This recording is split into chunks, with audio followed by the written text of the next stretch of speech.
할렐루야. 우리 10월이 시작된 게 엊그제 같은데요. 벌써 10월의 마지막 날이 되었습니다. 어떻게 이번 한 달 동안 또 주님과 동행하시고 또 주님이 함께 하심을 경험하셨습니까? 우리는 늘 부족하고 연약하지만 우리를 또 선하고 신실하게 이끌어 가시는 주님이 계시기에 우리가 오늘도 이렇게 또 살아서 또 주님을 예배하고 또 말씀 앞에 설 수 있는 줄 믿습니다. 이 시간 그 주님 함께 찬양하고 또 예배하시겠습니다.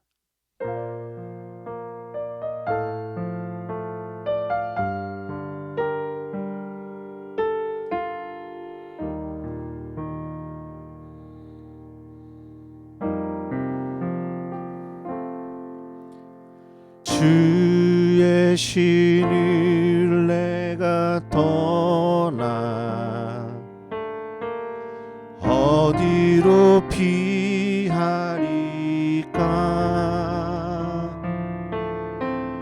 주는 모든 것 아시오니 어디로 다니리까? 내가 새벽 날개 치며 저 바다 끝에 거해도 어둠도 숨기지 못하리라. 주님의 손이 날 인도해. 주님은 내 모든 것을 지신 분이시니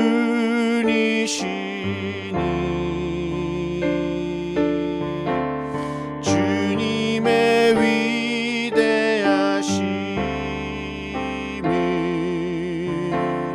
내가 고백하리라.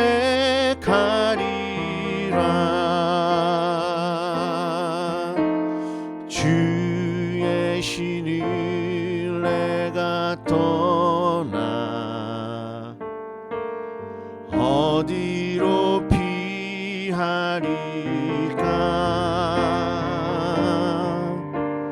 주는 모든 것 아시오니 어디로 다니리까? 내가 새벽 날개 치며 저 바다 끝에 거해도 어둠도 숨기지 못하리라. 주님의 손이 날 인도해.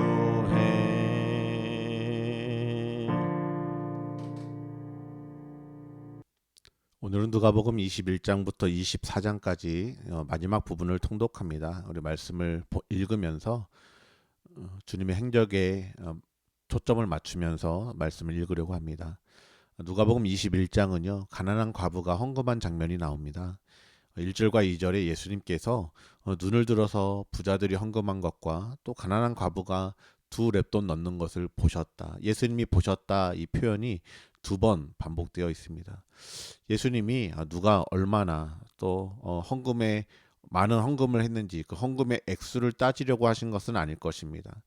그러면 예수님이 보신 것은 무엇일까요? 예수님은 헌금을 드렸던 그 사람들의 태도와 또 마음을 보신 것입니다. 1절에 부자들은 헌금을 많이 했을 거예요. 그들이 헌금을 했을 때 그 연복에 그 헌금에 많은 동전 소리가 쏟아져 들렸을 것입니다. 그런데 21장 1절 오늘 본문 바로 전에 어떤 말씀이 나옵니까? 20장 47절 보면 그들은 과부의 가산을 삼키며 외식으로 길게 기도하니 그들이 더 엄중한 심판을 받으리라 하시니라. 그들이 헌금을 많이 드렸는지는 모르겠지만 그들의 삶의 태도는요. 가난한 과부의 가산을 빼앗는 것이었습니다. 그러면서 헌금은 많이 하고 또 외식으로 길게 기도한다. 누군가에게 보여주려는 마음으로 길게 기도했다는 겁니다. 주님은 그들이 헌금을 하실 때 그들의 헌금하는 행위뿐만이 아니라 그들의 외식, 그들의 과부의 가산을 빼앗는 삶의 태도를 함께 보셨다는 겁니다. 주님은 또 과부의 두 렙돈을 보셨다고 이야기하고 있어요. 여러분, 두 렙돈, 동전 두 개입니다. 당시에 가장 작은 화폐의 단위가 이 렙돈입니다. 가장 저렴하게 한 끼를 해결할 수 있는 돈, 뭐 한국으로 보면 삼각김밥 하나 사 먹을 수 있는 정도의 돈이었던 거죠. 그 동전 두 개를 넣었습니다. 사람들은 과부가 얼마를 헌금했는지 다 알았을 거예요. 그런데 주님은 3절 이르시되 내가 참으로 너희에게 말하노니 이 가난한 과부가 다른 모든 사람보다 많이 넣었도다. 이 과부는 그 가난한 중에서 자기가 가지고 있는 생활비 전부를 넣었느니라 하시니라. 여러분, 이 말씀이 예수님께서 우리에게 생활비 전부를 요구하시는 말씀이 아니라는 것 아시죠? 여러분, 여인은 자기의 모든 것을 드려도 아깝지 않았기 때문에 자기가 가지고 있는 전부를 하나님 앞에 드렸던 겁니다. 그 마음을 오늘 주님이 보시고 인정해 주셨어요. 사랑하는 성도 여러분, 먼저 오늘 우리가 확인할 것, 우리가 예배드리는 이 모습을 주님이 다 보고 계시다는 사실입니다.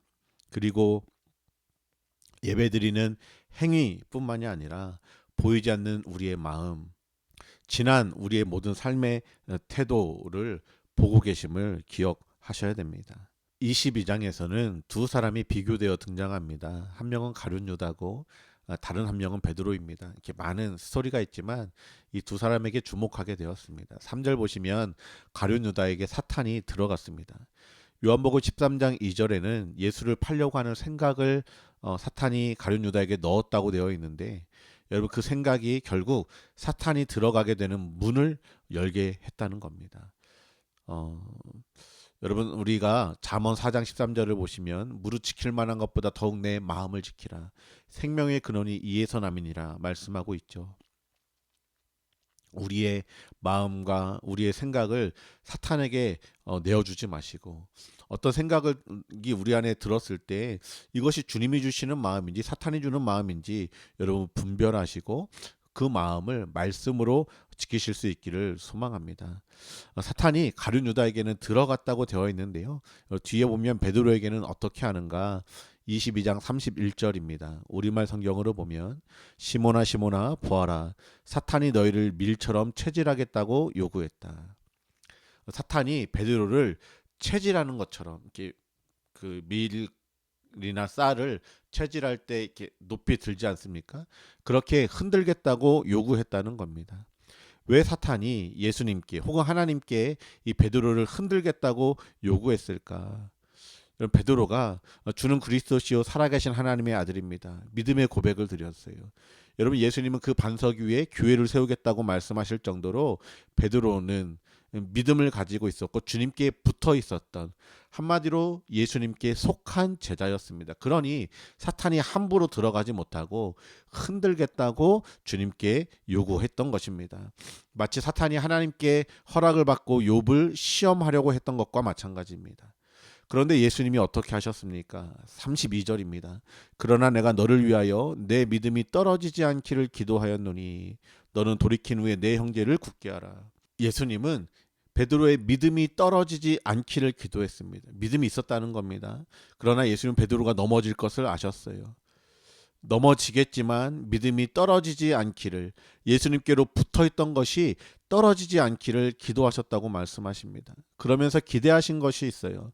일시적으로 넘어지고 베드로가 주님을 배반할 것은 알았지만 그가 돌이킨 후에, 그가 이 시험을 통과한 후에 베드로가 회복이 되어서 다른 형제들, 넘어지는 형제들, 연약한 형제들을 굳게 세울 수 있도록 베드로에게 이 사건을 허용하셨다는 거예요.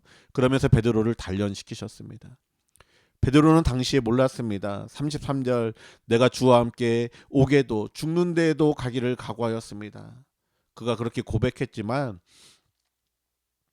베드로는 결국 그날 밤을 넘어가지 못하고 닭 울기 전에 3번 주님을 모른다고 부인했죠. 그의 다짐이 하룻밤도 지나지 않아서 다 꺾어져 버렸습니다.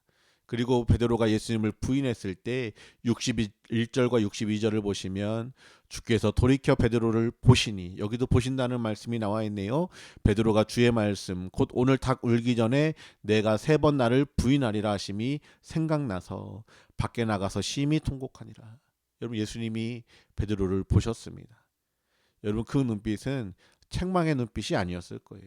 여러분, 기도하셨잖아요. 믿음이 떨어지지 않기를, 그가 시험을 받지만 그 시험을 이겨내고 다시 회복되기를 예수님은 바라보셨잖아요. 그래서 여전히 그를 사랑하시고 그를 회복시키려고 하는 사랑의 눈빛으로 베드로를 바라보셨다는 것이죠.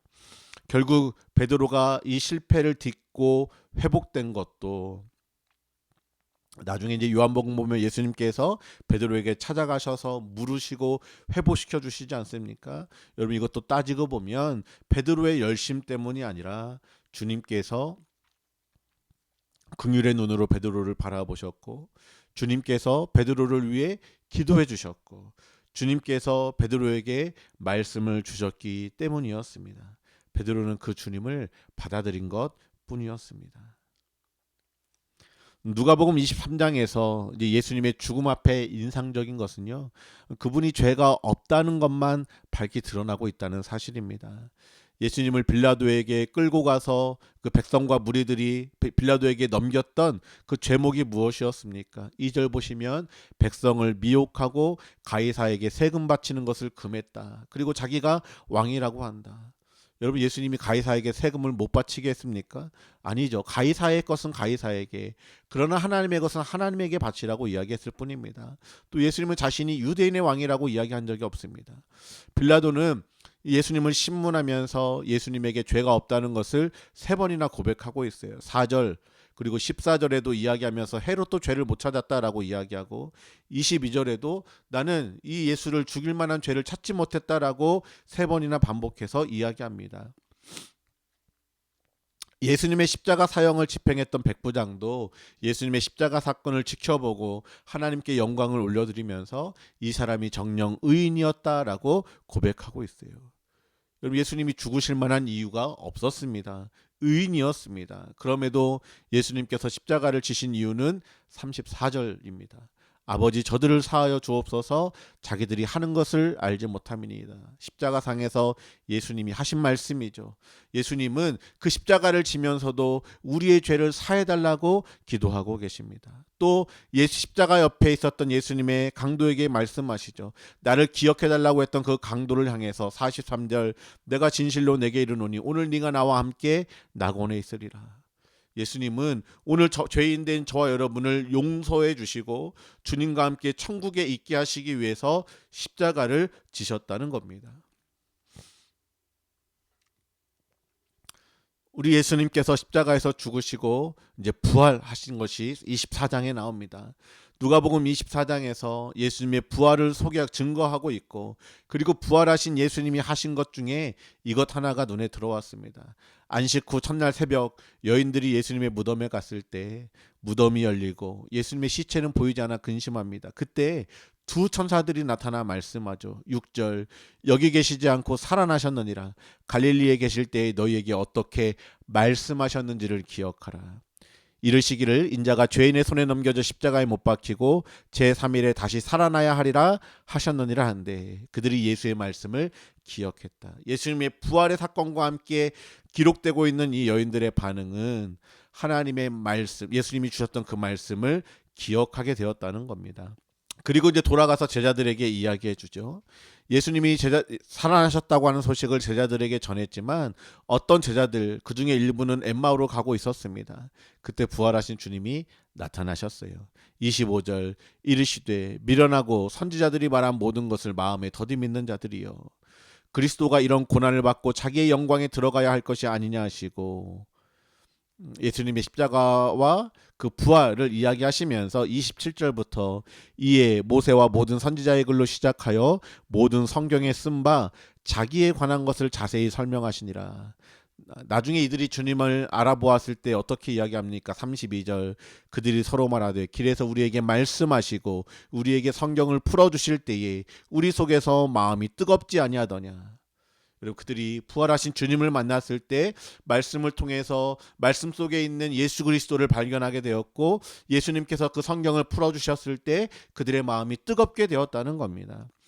이렇게 다시 돌아가서 제자들에게 자신들이 만난 예수님을 전하고 있을 때 예수님께서 이제 그 12제자들에게 나타나십니다. 평안을 선포하시고 45절 보시면 이 제자들에게 주님이 하신 것도 그의 이에 그들의 마음을 열어 성경을 깨닫게 하시고, 여러분 부활하신 주님은요 제자들에게 하나님의 말씀 그 안에 담겨있는 십자가와 부활의 복음을 깨닫게 하시는 역사를 허락하신 것을 봅니다. 여러분 오늘 또 주님은 살아계셔서 우리가 하나님의 말씀을 읽을 때 그 말씀 가운데 우리에게 찾아와 주시고요, 말씀을 깨닫게 해주시고요, 우리의 마음을 뜨겁게 하시고 예수 그리스도의 십자가와 부활의 복음을 깨닫고 나아가 증거하고픈 그 마음을 우리에게 불어넣어 주시는 줄로 믿습니다. 그리고 누가복음의 이 마지막은 예수님이 승천하실 때 제자들이 그에게 경배하고 큰 기쁨으로 예루살렘으로 돌아가서 그들이 늘 성전에서 하나님을 찬송했다라고 하는 말씀으로 마무리가 되고 있습니다. 예수님 십자가에서 우리의 모든 죄를 용서해 주셨고 우리와 함께 살기 위해 죽으셨으며 다시 살아나셔서 말씀을 깨닫게 하시고 말씀으로 우리가 큰 기쁨으로 이 땅에서 하나님을 찬양하며 예배하도록 역사하고 계십니다. 오늘 또 이 주님과 함께 동행하시고 오늘 주님 손 붙들어서 주님 손 내밀어서 우리를 잡아주시며 우리를 일으켜 주시며 우리에게 말씀을 깨닫게 해주시는 이 주님 오늘 또 만나시고요, 여러분 다른 분들에게도 우리가 주님 부활의 주님을 대신해서 또 손을 내밀 수 있는 저와 여러분 모두가 되시기를 주님의 이름으로 축복합니다. 오늘 말씀 붙들고 같이 기도하실 때 오늘 예수님께서 그 헌금을 드리는 여인의 그 중심을 보셨죠. 중심을 보시는 주님 앞에서 진실하게 살아갈 수 있도록 인도해 달라고, 또 베드로를 위해서 기도해 주신 주님처럼 넘어질 때도 하나님 나의 믿음이 떨어지지 않게 나를 붙들어 주시는 그 주님의 회복의 은혜를 경험할 수 있도록 인도해 달라고, 또 세 번째 부활하신 주님 우리와 함께 하시며 우리에게 말씀을 깨닫게 하시며 우리의 마음을 뜨겁게 하시는 그 성령의 은혜, 그 부활하신 주님의 은혜가 오늘 또 경험되도록, 그래서 우리의 삶이 기쁨과 찬양으로 가득한 예배의 삶이 될 수 있도록 인도해 달라고 우리 주신 말씀 붙들고 같이 기도하며 주 앞에 나아가시겠습니다.